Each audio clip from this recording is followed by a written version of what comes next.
નમસ્કાર મિત્રો, તમારું ફરીથી એક નવા વિડીયોમાં હાર્દિક સ્વાગત છે મિત્રો. આજે આપણે વાત કરીશું એસબી હિન્દુસ્તાનની ટીમ વિશે. કેટલું કમાય છે અને ક્યારથી ચેનલ ચાલુ કરી હતી તેના વિશે આપણે વાત કરીશું થોડી ઘણી. અને ચેનલ પર નવા હોય તો ચેનલને સબસ્ક્રાઈબ કરી દીજો અને વિડીયોને લાઈક કોમેન્ટ કરી દીજો.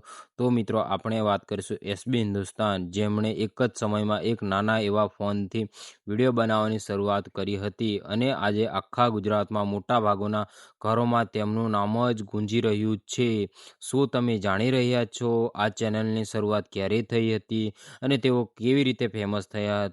તો આજના વિડીયોમાં આપણે જાણીશું. તો મિત્રો, 2016-17ના સમયમાં આ ટીમનો ભાઈઓ સમયે કોઈને કોઈ નાની મોટી નોકરી કરી રહ્યા હતા અને બધા જ ભાઈઓ પરિસ્થિતિ એટલી પણ સારી ન હતી. તેઓ ગરીબ હતા અને જેથી તેમણે ભણવાનું છોડી દીધું હતું અને તેઓ નોકરી કરવા લાગ્યા હતા.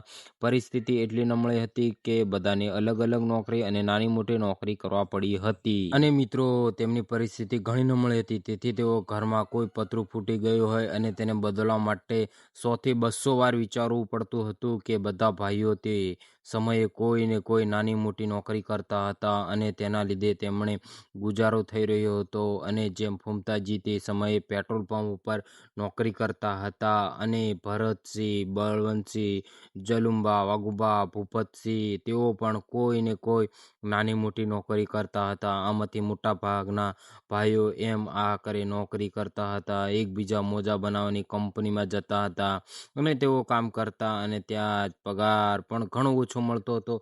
તેથી તેમની પરિસ્થિતિ અને ગુજરાન ચાલી રહ્યું હતું થોડું ઘણું, પણ તેમના સપના બહુ મોટા હતા. તેથી તેમણે કંઈકનું કંઈક કરવાનું જૂનૂન હતું.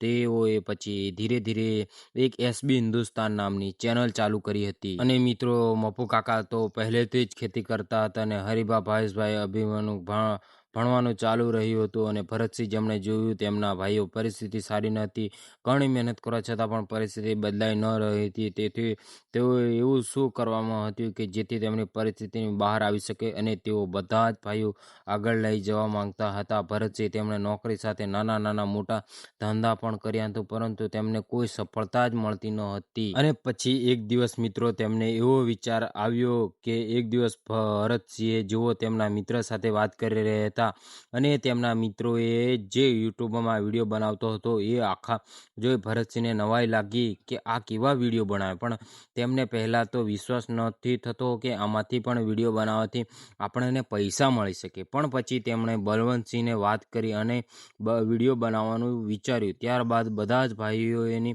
ટીમ ભેગી થઈ અને પછી તેમણે બધાએ ચર્ચા કરી અને પછી માતાજીનું નામ લઈને વિડીયો બનાવવાની શરૂઆત કરી અને ત્યાં જ નાના એવા ફોનથી વિડીયો બનાવવાની શરૂઆત કરી. પણ પછી શરૂઆતમાં તેમણે કોઈ પણ એક્ટિંગ નથી આવડતી. પછી ધીરે ધીરે તેઓ બધું શીખ્યા, ગમે તેવી એક્ટિંગ કરીને વિડીયો અપલોડ કર્યા યુટ્યુબમાં.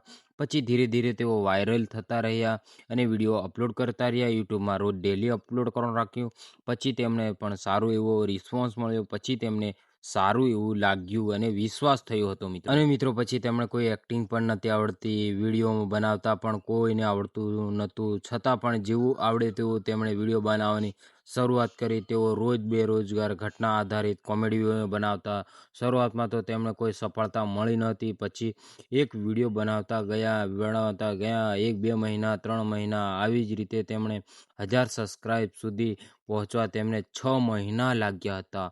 અને પછી તેમની શરૂઆત તો 17 થી 18 લોકો હતા, પરંતુ એમાંથી અમુક લોકો વિડીયોમાં આવતા નહોતા, ખાલી શૂટિંગને ગમે તે પણ કરતા હતા, પણ તેઓ વિડીયોમાં નહોતા આવતા. અને અમુક લોકો વિડીયોમાં આવતા ન હતા. જે સમયે આ ટીમને એક સારો મોબાઈલ લાવવાનો હતો, જેથી સારો વિડીયો બનાવી શકાય, સારું એડિટિંગ કરી શકાય.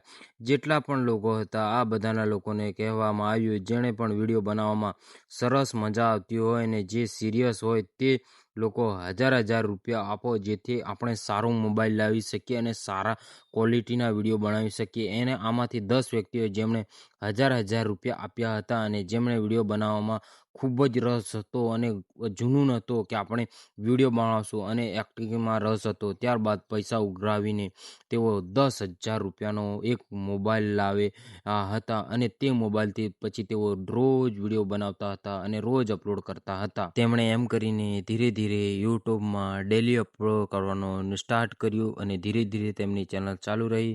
તો મિત્રો મળીએ એક નવા વિડીયો સાથે. ત્યાં સુધી આ વિડીયોને લાઈક, કોમેન્ટ, શેર અને સબસ્ક્રાઈબ કરી દીજો અને ભાગ 2માં તેમની પૂરી માહિતી હું બતાવી રહ્યો છું.